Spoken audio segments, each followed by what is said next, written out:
見到佢所有嘅嘢，兩個系統，金金白白人丁殺人傷身，金生水水生木木生火，睇下幾多嘢睇，越講越多嘢睇，係咪啊？而且有木咁勁咧，有千年大樹嚟喎呢棵，係啊，千年大樹唔喎。係普通樹嚟。你諗下佢透咗幾多火啊？幾聰明，根深嚟嘅。佢個肝量有幾大啊？勁。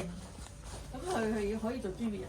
一定係，因為呢個八字冇得做打工㗎，點解啊？冇人要佢服人嘅。佢留心雙管處到阿媽明得點打工啊？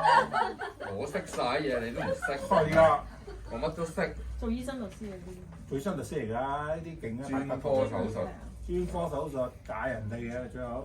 更金跟住之後最好做心臟科，因為同火有緣分啊嘛，咪做心臟科，因為做眼科醫生。開腦咁啊！開腦都得。劈木啊！係啊，劈木係好勁㗎！而家讀唔讀書啊？而家啲成績點啊？成績點啊？其實一般嘅啫，佢而家。讀唔讀書啊？睇唔睇書啊？唔使喐嘅都一般。哦，睇書得㗎啦，俾佢睇書得㗎啦。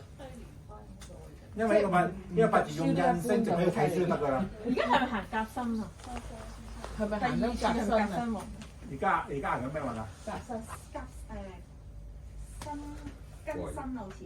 跟身啊，咪得咯，叫佢比賽啊，叫佢咩啊？掉佢走啦，唔好嘥咗佢啦，掉去英國呢啲啱唔啱先？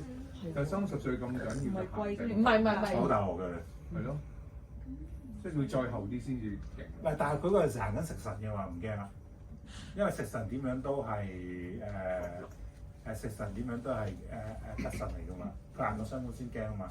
但係佢食神身材嘅話，嗰陣時有少少情緒病，疏疏地，疏完咗之後就開始又開翻廟㗎啦。佢有疏疏地嘅特性喺度嘅，因為佢個傷官太旺，傷官太旺疏疏地嘅一個啊。但而家去外國搞震。喂，繼續搞震啦！你一定搞㗎啦！本身多情溝女，跟住不停轉桃花。好浪漫。我梗係出